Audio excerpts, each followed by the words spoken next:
All right, so for today's class, we are going to look at the Pythagorean theorem. We're still on it. We're talking about 8G7.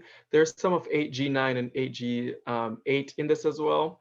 However, we're really going to focus so much on finding the distance between 2 points, but we're going to use the Pythagorean theorem. So, Pythagorean theorem normally talks about a right angle triangle and c squared equals a squared plus b squared. Now we're going to talk about one line segment within that triangle and trying to figure out what the length of that line is. All right, so the first thing we're going to do is we're going to look at the distance between these 2 points. And again, with this, we could literally just count the squares, okay? So what we're going to do, we're going to build up to form the triangle. So with this, we're literally just going to count the squares and we realize that there are 8 spaces between from point A to point B. We realize that the points are labeled based off where they're at. So point A is 2, 2 because the x value is 2 and the y value is 2. And then the C point is 10, 2 because the x value is 10 and the y value is 2. But in between those, there are 8 boxes. So that's why the answer for that one would be 8. So if you scroll down, you realize that we're putting 8 through there.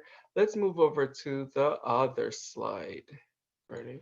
Okay, so now for this part, if we look at this, we could still do the same, all right? When it comes to horizontal and vertical lines, we could just count the distance between the 2 points, all right? So for point A and point B, it's asking us what's the distance. So all we really got to do is count the boxes, all right? If we're using a grid graph, this is a grid graph. It has the boxes on there. So let's count the boxes in between it, all right? And then that should it should show us that there are 6 boxes in between it, okay? So then we know that that is 6.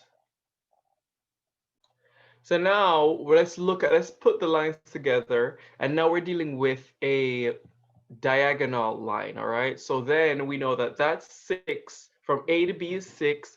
And then from A to C is 8. Now it's asking us to find the line, the distance of that line for the hypotenuse. We can't just go through and count this time around, all right? We cannot go through and count this time around. It's a diagonal line.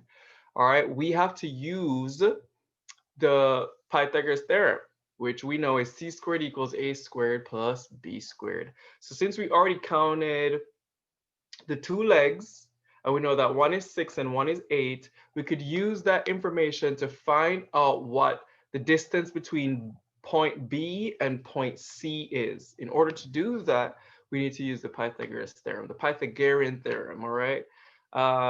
We'll go through and let's look at some of the answers on here. So we know 6 squared is 36 and 8 squared is 64. So then we'll add those two, all right? And when you add those two, you get 100. So then you have to do the square root of 100, which means that the distance between B and C is 10.